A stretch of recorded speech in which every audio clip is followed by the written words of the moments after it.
Hi friends, welcome back to Feed the Sheep podcast. I'm your host, Kelsey Keeling of Balanced Ruminant Grazers.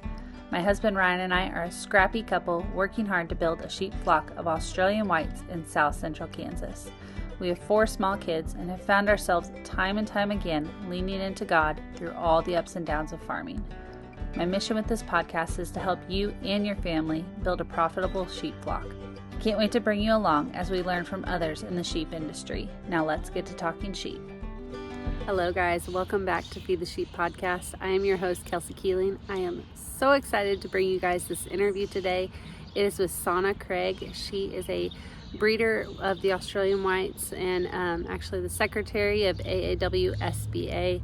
And I was just thrilled to talk to her. Every time I talk to her, I just learn more sheep knowledge. She has been in sheep for a long time and is super stoked about the Australian Whites and what they are going to bring to the United States. And she is actually doing a breed up program herself.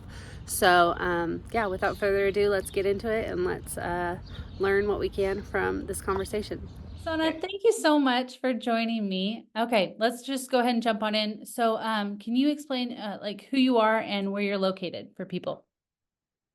My name's Sonia Craig. We live at Paya, Idaho. I grew up in Idaho. We moved here in the fall of 16, and we brought 80 ewes with us. We moved here from Nebraska, the southwest corner of Nebraska, and in 16 we had a terrible storm come through and killed a bunch of our lambs in April. It was the 17th, 18th, and 19th of April. We got a north wind at about 60 miles an hour. And I think it killed 25 to 30 lambs. And I said, there's got to be easier place to have livestock than Nebraska. My husband had grown up in Nebraska and lived there, and he agreed. And so we moved out here. Yeah. So we had about 300 ewes then, Dorper Katahdin crosses, and we sold down to 80 of our top ewes, and we moved west. Okay. And here we are. Did you know anybody there? You just moved. Like, how'd you pick where you located at? Well, I grew up about 30 miles from where we're at, so I knew the area. Yeah. Went to high school here, and my grandparents are here, and family's here. Well, when you grow up used to that weather, you're just like, this is how it is, I'm sure. Yeah, it's just, I mean, Nebraska is, I spent 10 years there. Of course, my husband lived there forever, but I have just never in my life experienced the catastrophic. I mean, they're going through it right now with the storm. We had the storm here a couple days ago, and they're going through it right now. They're getting terrible wind and rain and snow. I mean, it snows sideways. It rarely comes down straight. And I mean, we had tree rows. I had lambs in barns. We had bales out. We were prepared. We knew it was coming, and there was just nothing you could do about it. And oh my gosh. So yeah. Anyway, Goodness. Have you always been in sheep? Or were you guys in cattle at some point? I grew up in cows. My folks had a place here. They ran about 200 head of mother cows. Okay. And so I grew up doing whatever as a kid. It was just a family operation. Yeah. And we ran on public land and private land. And then I went to school, of course, and left home.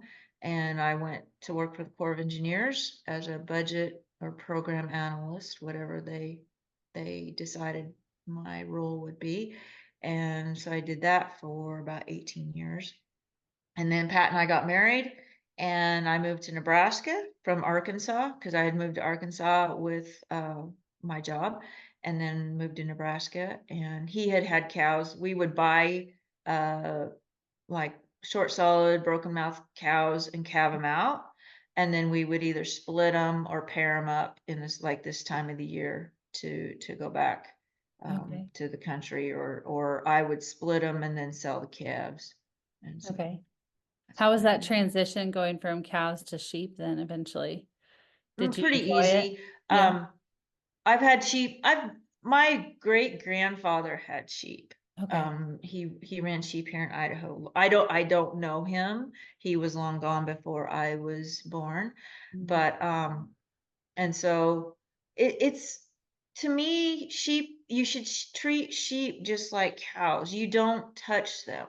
Like I see a lot of people want to, well, I'll just put them in a small pen and we'll just vaccinate them like that. No, Yeah. set up a simple chute and run them through a chute. Yeah. One, it'll be more enjoyable for you and the sheep. Yeah. And two, it's going to keep everybody safe.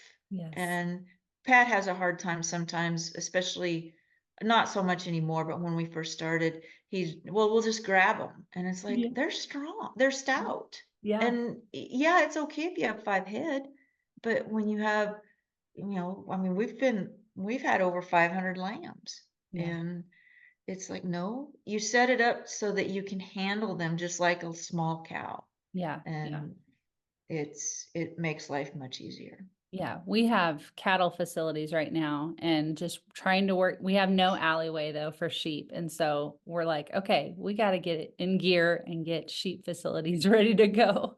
Otherwise, we're going to be, I don't know, much more sheep. I think we have like 80 head now or something. So it's about to go bad. You're trying Well, to keep them. 80 head, I mean, you work 80 head of ewes by wrestling 80 head of ewes, and it's a long day and it's an aggravating day.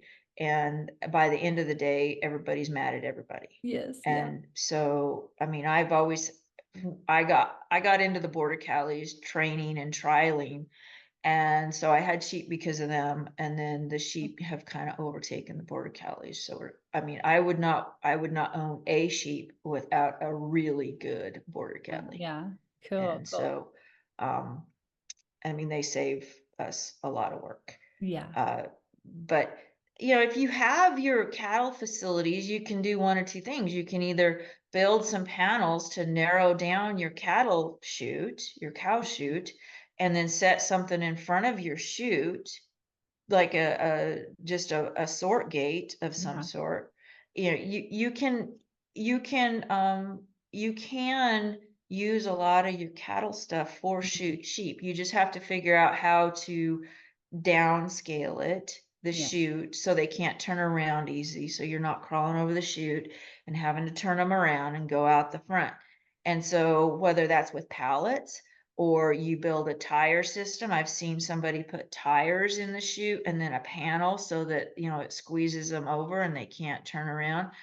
We did invest in a Seidel years and years ago, and that was the smartest thing we ever did. Yeah. And then I have just continually, we both watch auctions, uh, whether it's estate sales or livestock or the like junk auctions, if you will. And I've picked up another Seidel system for about half out Really? here. Okay. And so, you have to do your due diligence. I came home, I figured out everything that was on the list, and I came home and priced it out through Seidel and included the shipping. And then I knew exactly what I could bid on it. Mm. And that's what I bid on it. And I got it for less than what I thought I would have to give for it. Very So cool. Oh, that's a good idea. I need to look into that. it's, I mean, I bought some, we call them Wyoming panels, and they're made out of a stick of, I think it's a 1/4 inch square tubing, and Okay. each panel is half of a hog panel. And so Okay. it has a frame around it. And so one hog panel will make two panels, and then they all link together with Okay. pins. And Okay. so Pat has made some of those, and then wood panels. I see people I mean, you don't have to spend a lot. I would recommend spending the money for the core Seidel or one of the other well-known brands, um, uh, like for the chute and sort gate Hmm. stuff. And then, go to your lumber store or your rough cut lumber place and buy some 1x4s. I Yeah. made a bunch of panels out of 1x4s and 1x2s, Yeah. and yeah, 1x2s and 1x2s and 1x6s. That's it. I'm sorry. And so I made a bunch of panels for my lambing jugs, Okay. and they weren't that expensive. Pat just cut them up to length and I screwed them together with some screws and voila, Yeah. panels. Yeah. Do you have a So scale with your Sidel system? we do. We bought a scale. Yeah. It does not have a Bluetooth head. It has an electronic head though on it. Interesting. Cool, cool. Um, so you started out with Dorper Katahdins, is that right? Correct. Okay, okay. And so, I mean, was it always a mix, or did you bring on start with Katahdins and then try to bulk them up with Dorpers because you wanted to Actually, size, or?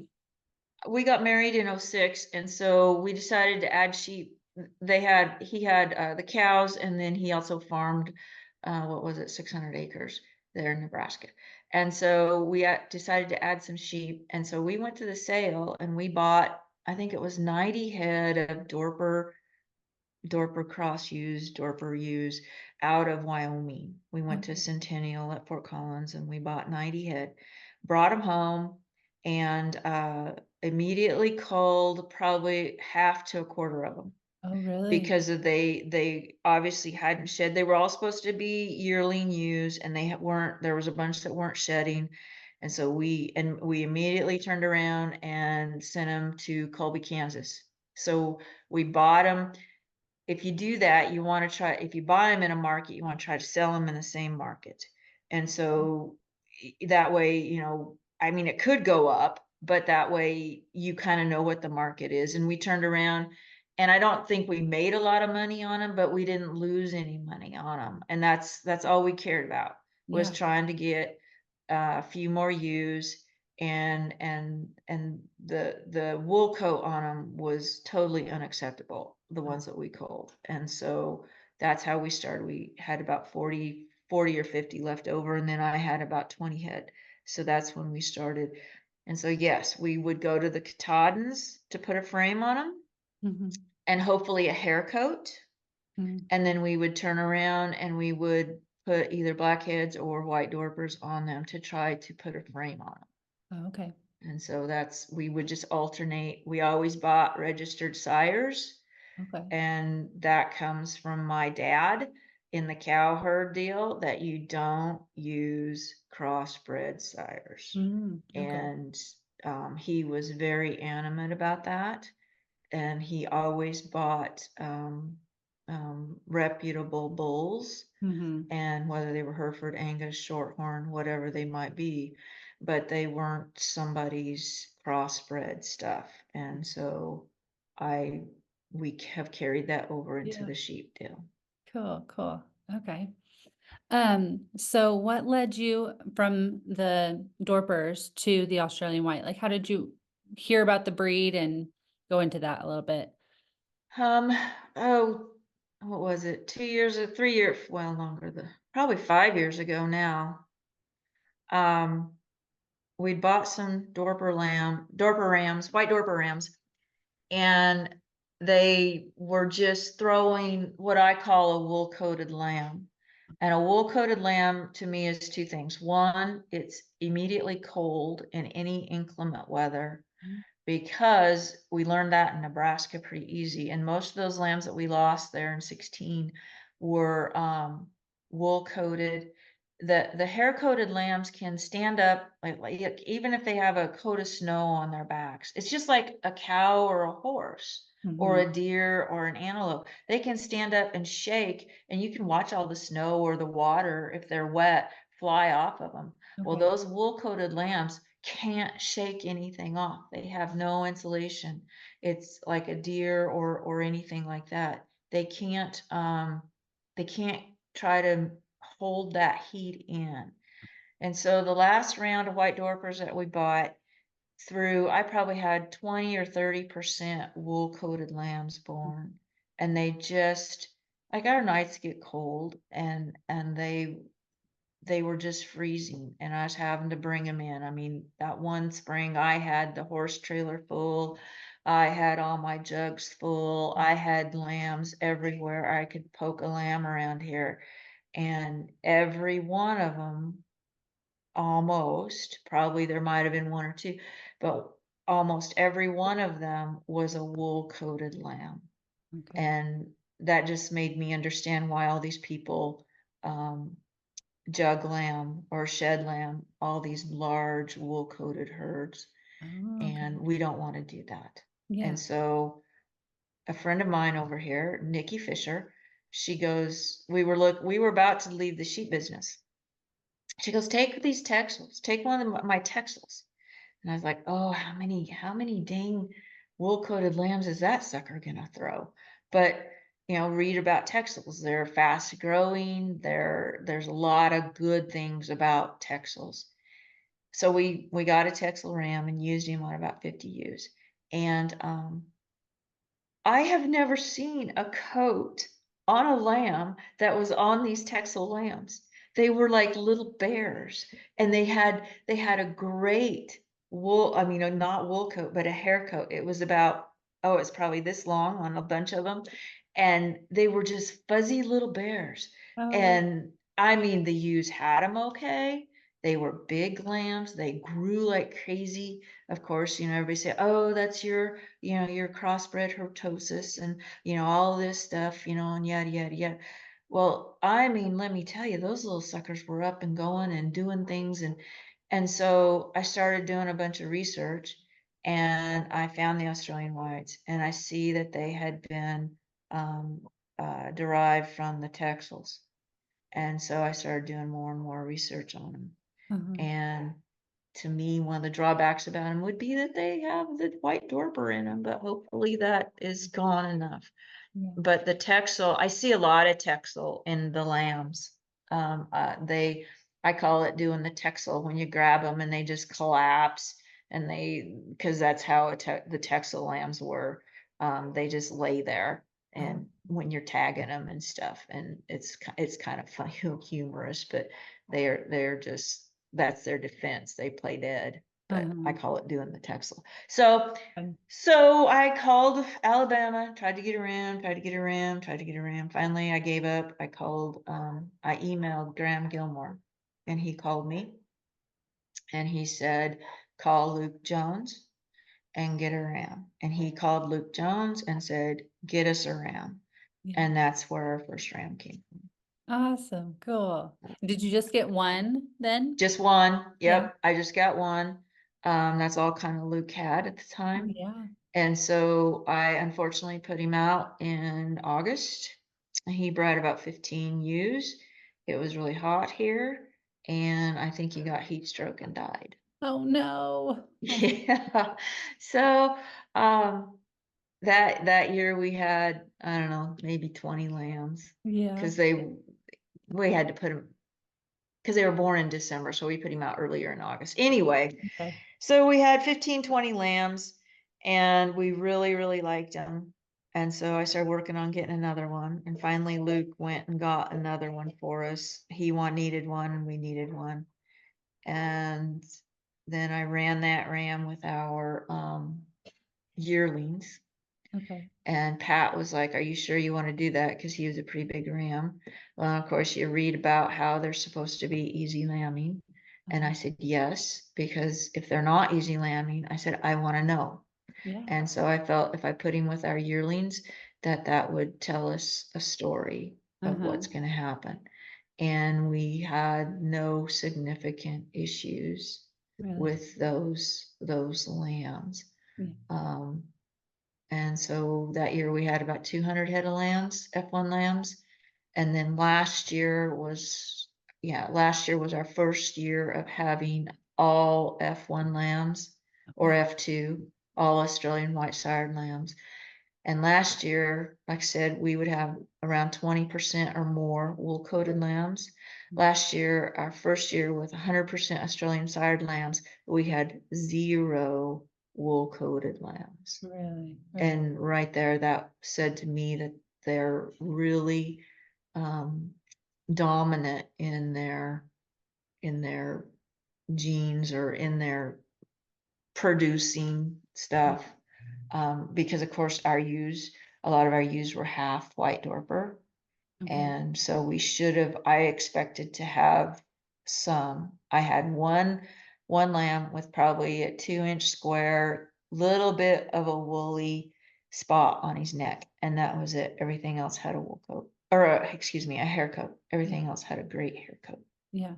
I was talking to Luke on another call, and he said that they stamp the Australian white stamps Mhm. that F1 pretty hard, and like that you can tell it's different. And I'm like, yes, I definitely can. It's totally different than a Katahdin for us.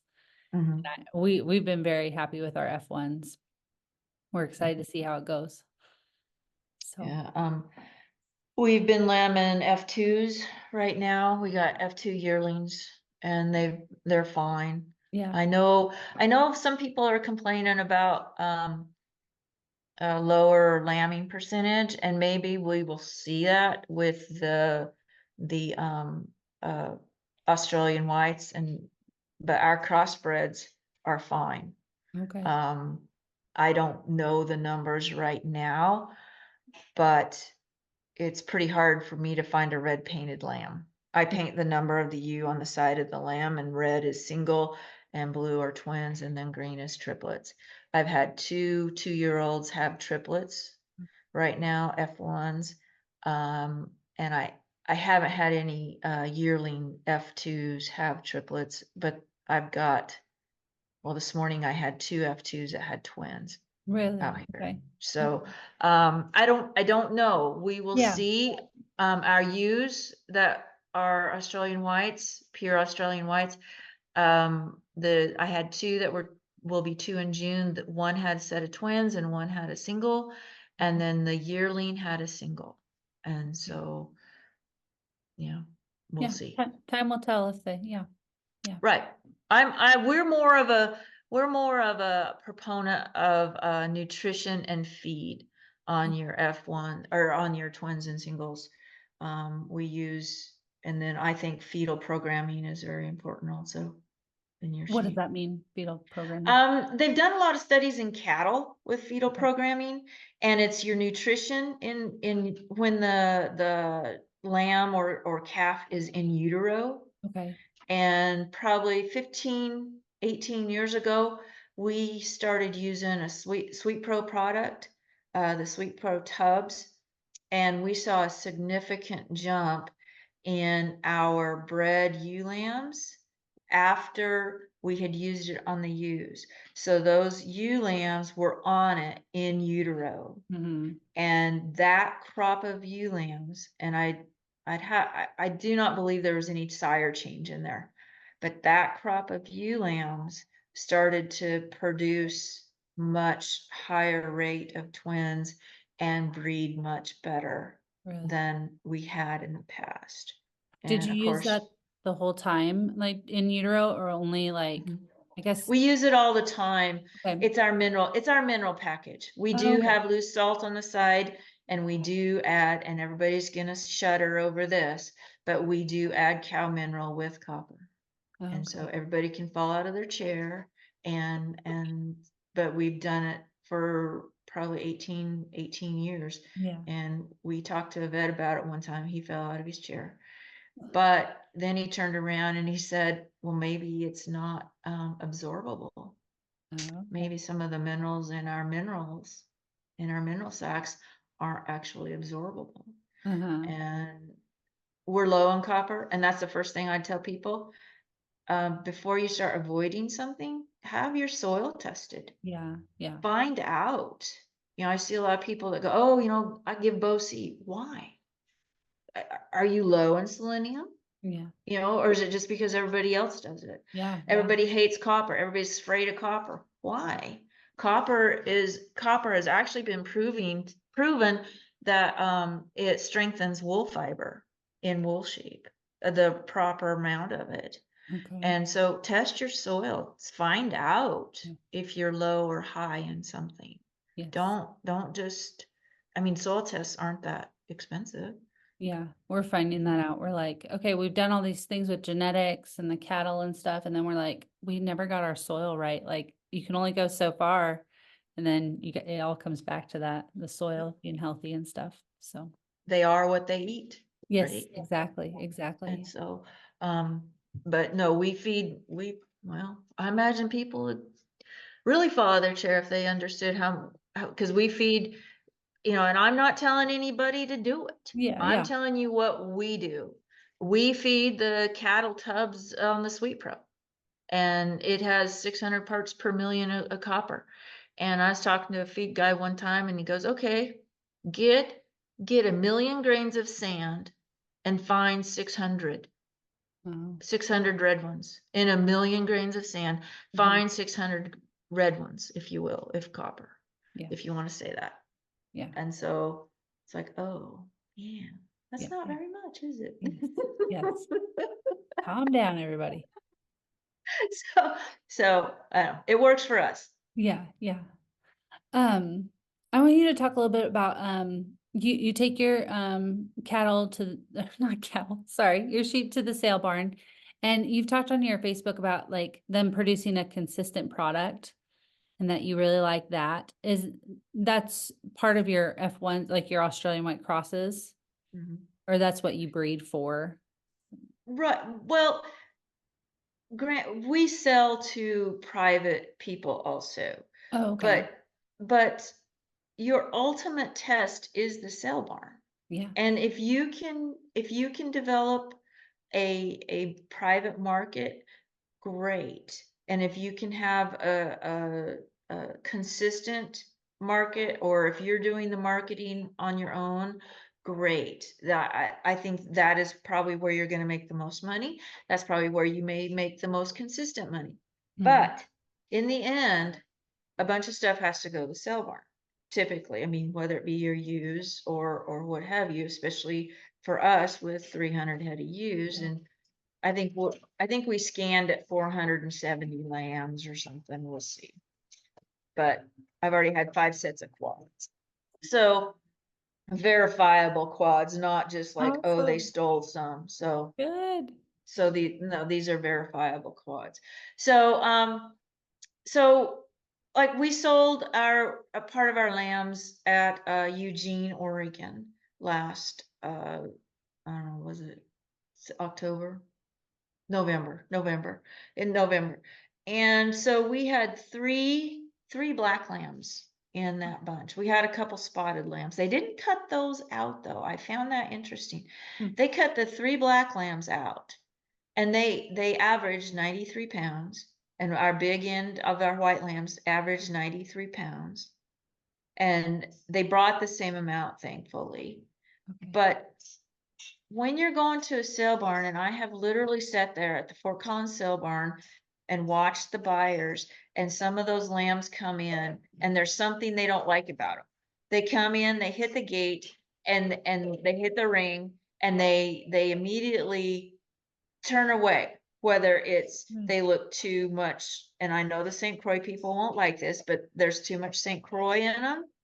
They have tails. There's some that are tagged and some that are not. There are some spotted ones. They just don't look alike. And I said it to somebody. I said, how can their carcass be the same if none of them look the same? Yeah. I mean, granted, until you peel the hide off something, you do not know what the carcass looks like. But if they all look alike, if you can't pick one out for another one in a group, you have a much better chance of them hanging the same than if they're all different sizes, or they all, like, this one looks like a Dorper and that one looks like a Katahdin. And you have a much better chance of them hanging the same than if they look alike, Mhm. and instead of the variance in appearance, in my opinion. And so when we went to Eugene, they cut them into they cut the 3 out, and then all the other lot sizes were 25 head. And that must have been what the buyers were wanting, because basically the same 2 buyers bought them all. And they topped the market that day. Really? And they cut one other one out. She was little runny thing, but everything else went together. And Yeah. that's, to me, that's important. We sent a trailer load of ewe lambs, our tail ewe lambs, to Fort Collins. And again, they topped the market that day. And that's where I actually got a contact from someone out of the sale barn. They went and talked to the sale barn to get our phone number on 4 sheep because they all looked alike. Yeah. And so it's the same if you sit. I've sat at Ogallala at the sale barn. I've sat at Fort Collins and Torrington at the sale barn, watching hundreds of bred cows come through. Literally, what ones are you attracted to? The ones that look alike. Mm-hmm. And you know, you're like, oh, well, that's a nice set. You know, in cattle deal, they call it front pasture set. I want a front pasture set of sheep. Yeah. And so, does your front pasture set of cattle all look different? I mean, are they all different sizes? Are they all different body types? I mean, they're not. They all look alike. Yeah. They're all the same. And that's what the Australian white has done for us, even at an F1. And we're seeing it more and more at the F2 and F3 level. Mm-hmm. And if they didn't have tags in them, in their ears or paint on their sides, you could not go out here and pick one out. Yeah. Yeah. The same lamb. Yeah. It's bad. Did I mean, you? it's good, but it's bad. Yeah. Hard to keep track.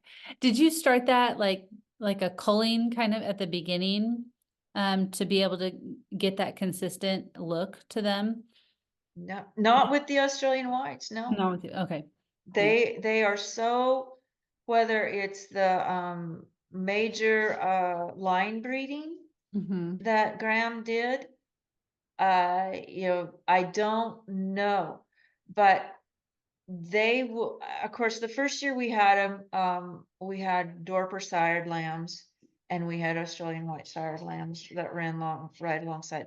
Now, all of our Australian white lambs were out of ewe lambs, which you would say should have probably milked lighter, should have, you know, not done as well as the white Dorper sired lambs out of our ewes.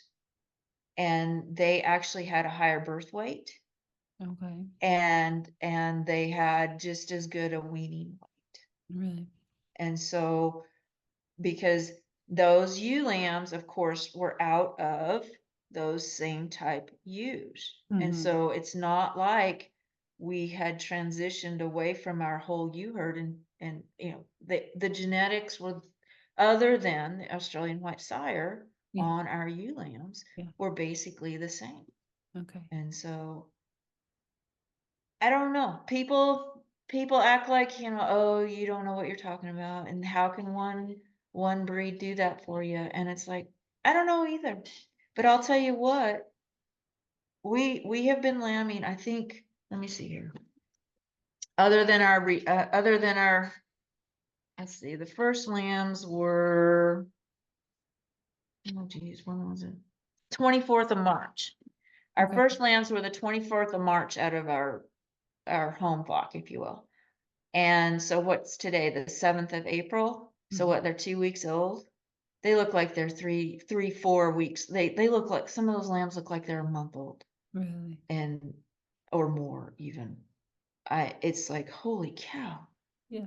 And we don't creep feed them. I mean, we're feeding hay right now, and the Sweet Pro tubs and salt and mineral. And that's it. Yeah. Yeah. Awesome. And so I don't know, Kelsey. Yeah. Yeah. But You're just like, I like them a lot. I like what I see. I do. The things I don't like about them, one of the frustrating things is that those lambs sleep really hard. I have never been around a lamb that can sleep as hard as these lambs can sleep. Yeah. And I've walked up to yearlings that are just snoozing and touched them and grabbed their ear, and it's like, are you dying or dead or Yeah. what? And what that does is that those lambs, like today was a sunny day, so those lambs will lay there, and that you may even go by and say something to them, and they are so asleep that they don't hear her and don't get up and go. And so when she's got one with her, and then she has to go back and find it. And so that is one drawback. to them. I have never been around a set of lambs, and I noticed it last year and the year before, that just sleep, that can just zonk out in the sun and be out of it. Yeah. So that, what else? There's not a lot that I can complain about right now. And I'm looking, do not get me wrong. I am looking for something to complain about them. Because that's our sheep. And I said this to somebody and they went into shock. I said, our sheep work for us. Yeah. We do not work for them. And I think that is the first attitude everybody needs to take. And as far as I'm concerned, if I never touched one, that would be better. Yeah. I mean, of course, I process them and do all that, but we should not be having to babysit these sheep. And we're not. We're even less than the Dorpers. And it seems like they're putting a good shed on stuff, a good hair coat to shed. And so, what more can you ask for? Yeah. Can you talk about that shed pattern? You talked about that on your Facebook as well. And I know that you are really big about that with the Australian white. It's hugely important. And I think they shed from the spine down, and I've read some stuff in Australia that they shed from the spine down and the front back. Whereas most of your Katahdins and Dorpers seem to shed from the belly up. Now, when we had the Texels, I did save a few ewes, and they would shed about halfway up, which in all honesty was as good as some of our Dorper sires use. And so I know the Dorper people will tell you that you need a rug down the back for weather, for whatever. Well, my statement is that deer don't have a rug down the back, antelope don't have a rug down the back, cattle don't have a rug down the back. And it's like they don't need it. They need a good coat like a deer or an antelope or an elk, and they're fine in any kind of weather. And I do think in hot weather or hot humid climates, they will probably adapt to a lighter coat. And in colder climates, they will get a heavier coat. And so that, I've heard some things about feet. We have not seen bad feet here with our sires. I don't know. That's another reason, in my opinion, to stay away from crossbred sires. Hopefully that you can have a good footed sire. And it's, so I don't know. I have heard negative things about it here, somebody here in the United States, but I didn't see the ram. And so I don't know. And I know that they did not get the ram from anybody with the AAWSBA. Because we were not in existence then. So. Where in the United States is the AAWSBA starting to expand a little bit? I know we're not very good at marketing, Kelsey. So it's slow. Well, that's why I'm doing these interviews, to kind of get you guys out there. And we're pretty slow. We have sold embryos, I think, to Pennsylvania, and so some on the East Coast. I would have to go back and double check that. Somebody in California just bought a few embryos. I don't know, if they will have them for sale, or because they have sheep, and so are they just going to try to use them for themselves? And that's I feel guilty about it, but I have to explain to people that I don't have 200 head of Australian whites. I don't have them. I have 3 ewes. We were lucky enough to get more ewe lambs than ram lambs this embryo deal. And our ewe lambs, our embryo ewes, they had 4 lambs. 3 of them had 4 lambs, and I think there's 2 ewes and 2 rams. But that's all we've got, and we're not trying to hoard them. Nobody's trying to hoard them. It's just we're trying to build our own stuff. Yeah. And I wish I had 500 of them or 100 of them. I wish I had 100 of them. And I mean, I would be more than willing to let them go. Yeah. But I've got 3, Yeah. 3 adults, ewe Yeah. lambs. So Building slow. I've been trying to tell myself that too. Like building slow is okay. Like it'll get to where it is eventually. well, yes, and I'll say this for us. We are going to treat our Australian whites the same way we treat our uh commercial herd, and that they work for us. Yeah. We Yeah. don't work for them. Yes. All 3 of our ewes had their lambs on their own and took care of them. I did lock my one ewe up for a few days, well, about a week. I caught because, oh, that's another thing I like about the Australian whites. They seem to really be putting a milk production on these ewes with Okay. really nice udders. Okay. She had a single, and the lamb couldn't take all the milk, and so I was afraid that her bag was gonna go bad, so I locked her up and put her on really bad feed to get the milk production down. Yeah. And then that lamb, when I turned him out, he was getting big enough to take Okay. both sides, but he only needed one side. He didn't care to drink on the other side. So, Yeah.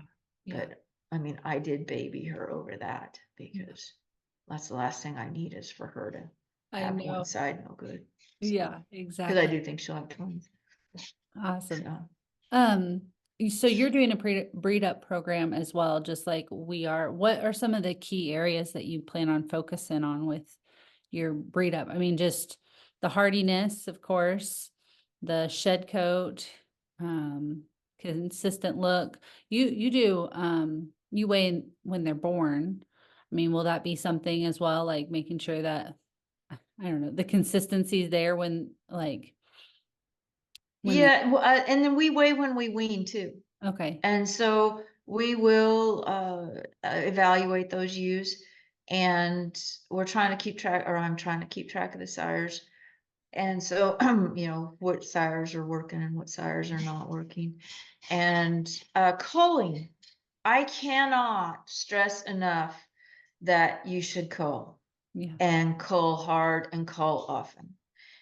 It costs just as much to feed a bad one as it does to feed a good one, and probably less, to be honest. Uh-huh. And I really think people get caught up in numbers and instead of quality.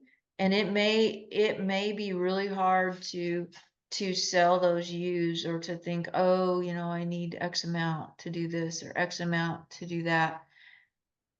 No, Yeah. I mean, if she makes a misstep, call her, Mhm. because I have found, and I'm gonna speak in sheep in general, because we don't have, if they have a set of twins and they reject them and you end up bottle feeding, Yeah. she will probably reject the next one of the set of twins that she has. I had a ewe in Nebraska, just a Dorper Katahdin ewe, and she had a set of twins, and she rejected one of them her yearling year. And I thought, oh, because we ran our yearlings and our old ewes all together. I thought, well, maybe one of those old ewes went over there and messed the bonding process. So I gave her the benefit of the doubt.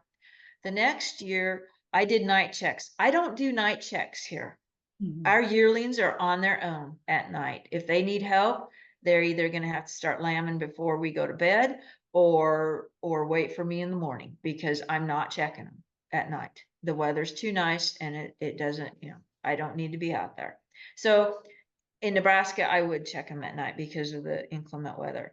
And so I went out, and she had lambed, and I thought, oh, good. And she had both of those lambs with her.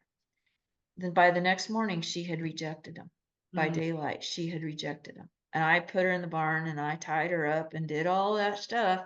And she still did not. She was adamant that she was a one lamb mother. And I said, that's fine. This is your last year. And so I have in the past had a tendency to give some of my yearlings a little bit of leeway. I Mhm. don't anymore. What they are at a yearling at their first lambing, they will be for their entire life. That's interesting. And do not, I do not care.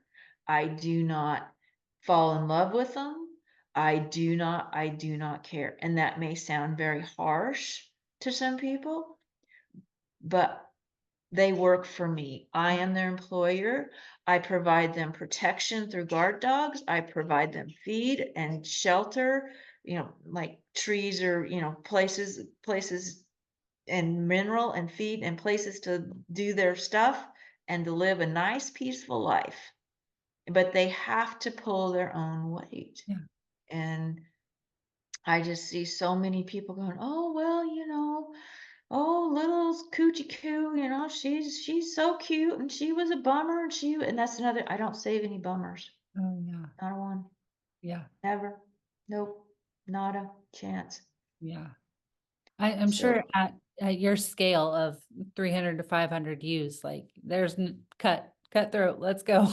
it Everybody. should be cutthroat at every level. Yes. We Yeah. came, we came with 80 and we have gone deep into, like last year, our yearlings last year, we went deep into the Australian whites because we saved, I think, right around 100. 6 of them were open at ultrasound. And then, so we ended up, we'll say we bred 90 this fall. I had 2 ewes at last year's lambing that did not have lambs on them, and I sold 2 pairs because they were bad mothers. And so we ended up with 90 to breed last fall. And I don't know that I've had that high of a retention rate ever in prior to this year. I would have to go back and do some serious looking to see. But to go from, say, 100 to 90 in 1 year is pretty amazing. I know there have been years where our replacements didn't last 2 years. 14 was a year that the rams were terrible rams, and we culled them all. I have culled entire ram ewe crops because of the mothering ability, and they happen to be black-headed Dorpers. Anything I thought was out of that ram went to town. As a pair, I'm not even gonna feed them till weaning because I may weaken and save one of those lambs because they were such terrible mothers. And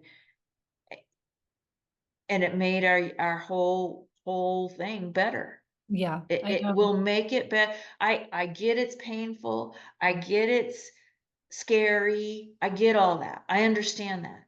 Uh-huh. But it will make your life better and it will make you herd cows too. It doesn't, I mean, we're talking sheep, I get that, but it's cows too. If you Yeah. have a cow that runs off and leaves her calf and you have to lock her up every year for a week so that she's, takes the calf or the calf gets big enough to keep up with it, Yeah. what good is that? Yeah. Yeah. It doesn't matter. And they can go work for somebody else, but they're not going to work here. Yeah. Yeah. And that's, my dad always said, well, if you don't want to work here, you can go to work at McDonald's. And that's my theory too. Yeah. I like that. Oh, Yeah. goodness. McDonald's is always looking. Yes. Yes. So, How funny. but, Well, like so, I said, I want to put your Facebook page in the show notes so then people can check out your sheep because they're okay. beautiful sheep. And I love seeing the breed up too, so they can see the F1s and the F2s. You said you're lambing out F2s as well right now? Yep, we're lambing. Oh, I think there's 25 or 30. I don't Yeah. remember now. Yeah. Cool. We went pretty deep with them too. I've pulled a couple, but they're pretty big. I think one lamb weighed 12 pounds, so they're pretty big lambs. Yeah. Cool. Cool. But, And but then they had 'em. I mean, they were all presented right, feet and nose right there. So just needed a little elbow unlock. yeah. Yeah. Oh goodness. Lambing. I think I'm like 2 weeks out or something. So I gotta get my head put in that. It's Well, gonna be that's okay. just a couple last things about our program. Yeah. We got to ultrasound and everything when we were in Nebraska, Okay. and we used to lamb for 45 days. And Dr. Cleon Kimberling, he was worked at CSU for umpteen years, was all over the world, written books.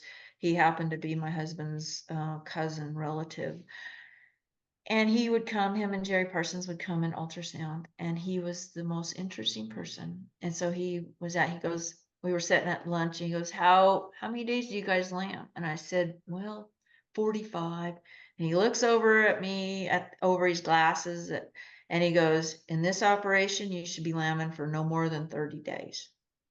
So from then on, we have our rams in for 30 days and we ultrasound. There are no second chances.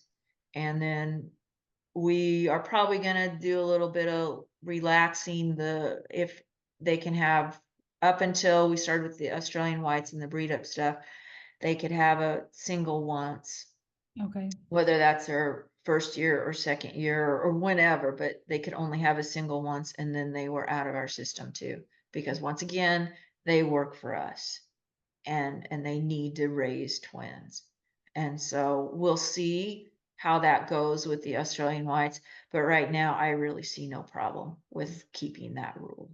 And Cool. so, I mean, if I can feed one ewe and she'll raise 2 lambs, I'm all for that. Yeah. Yeah. So Awesome. I'm gonna have to rewatch this and be like, I'm gonna be cutthroat just like her. well, it's not cutthroat. It's Yeah, having no. employees.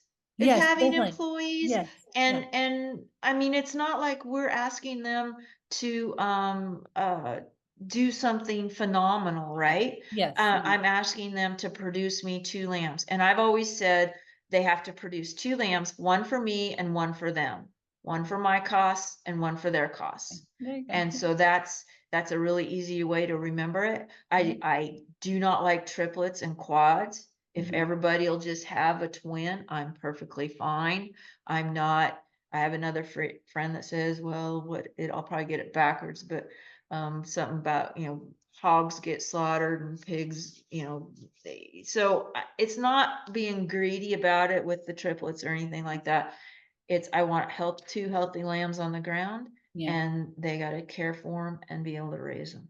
Mm. And I will provide feed and mineral Mhm. and uh, uh, uh, uh, protein tub, and in a sweet pro tub, and protection. I Yeah. mean, what more do you want to live out your life? Yeah. And so, Awesome. Um, are you guys gonna be doing more webinars? Talk a little bit yes, about that really quick. You guys were doing those. Are you still gonna do a couple more? Yes, we kind of, wouldn't say ran out. We're lambing and Luke's Oh, been yeah. really busy too. Yeah. And so we just haven't gotten back together about more webinars.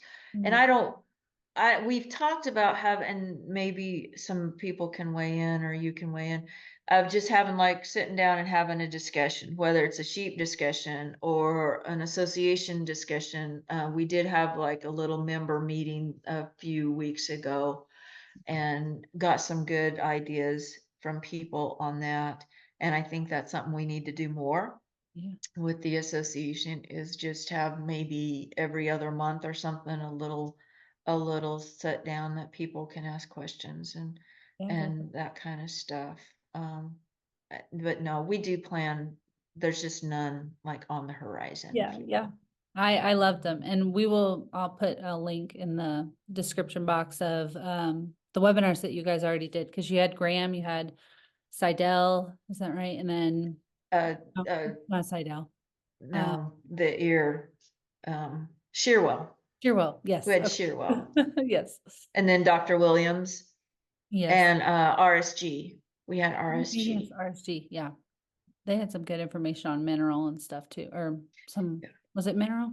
Yep, it's mineral. They have a full line Yeah, of different products, yeah, and we use some of them. okay. They're just really hard to get out here. And that's something else I tell people is, research what's easy for you to get. You Uh-huh. know, um look into your local suppliers and see what you can get or what they can order in. There are some people who may be able to order in or special order something for you. The RSG stuff that we got came out of Utah. That was as close as we could get to here. Awesome. But he was more, he delivered it. And so that was, sometimes you just got to ask, Yeah. so, find out what's going on around you. Yeah. But, don't be afraid of copper in moderation. Don't be afraid of, soil tests. Try to, don't believe everything you see on the internet. Exactly. And then talk to experienced people like you, because every time I talk to you, I'm just like, you're a wealth of knowledge, and just I get so Well, much. that's something else I want to say. Try to find a mentor. Yeah. Offer to pay them Yeah. or to do so much work for them, but offer or go help them in their organization. Find a mentor close to you that you can learn some things. I would guess there are no secrets out there. We just forget to tell people stuff. Yes. And that's what I say with the dog training stuff when I'm trying to help somebody. I'm not trying to keep a secret from you, Yeah. but it's just something that I know or that I use, and I don't understand that somebody may not know that firsthand. And so, I mean, I grew up in the cattle deal and hands on from the time, I mean, supposedly my first word was cow, which didn't make my mother happy at all. So, anyway, Yeah. but, talk to people around you. And the other thing is, if the things that are going on at someone that you think may be a mentor that you don't like, don't just look somewhere else. Don't be afraid to look somewhere else that fits what you envision your program to be. Don't fall into the trap that this is the only thing that is available to me, because even if you find somebody away from you, approach them about phone calls or something like that. But find somebody who raises something the way you want to and go from there. But don't be afraid to outgrow that person either. That's the other thing. Don't be afraid to outgrow someone. Yeah. It's the same in the dog training business. You will go through different trainers to get to where you want to Yeah. be. And in my experience, some of the university stuff is really misleading. And I'm sorry to say that, but it's like, oh wow, it doesn't work like that in real life on paper. Yeah. And there's paper and there's real life. And then there's the middle stuff. And Yes. so some of the stuff you do got to make up on your own. Yeah. Yeah. Well, thank you so much. I know you got to go and do some more stuff. Yeah. Oh, fun. Always Yeah. something. Yeah. Oh yeah. Yeah. Yeah. Okay. But yes, thank you so much for You coming bet. on, and yeah, we'll talk to you soon. I have All right. other sheep stuff to talk to you about. Okay. Thanks, Okay. Kelsey. Yes, thank you. Well, I hope that you guys enjoyed that conversation with Sonia. Thank you again to her for coming on the podcast. And yeah, I look forward to bringing you guys more stuff, not just on the Australian whites, but in the future, more about the sheep industry. So be sure that you're subscribed, hit that like button on the way out, and we'll see you in the next interview. Bye, guys.